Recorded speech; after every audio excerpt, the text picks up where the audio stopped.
Рано или поздно рванет. В России рванет так, что мама не горюй. Что делать нам в этом случае?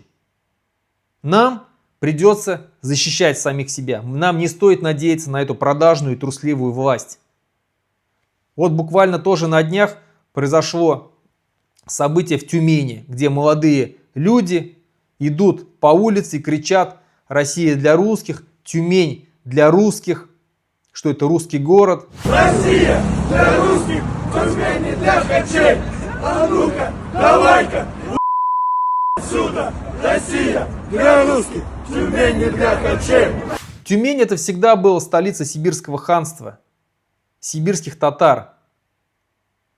Какие русские? Русские там точно такие же, понаехавшие. Но сейчас они там себя считают хозяевами и выгоняют мусульман оттуда.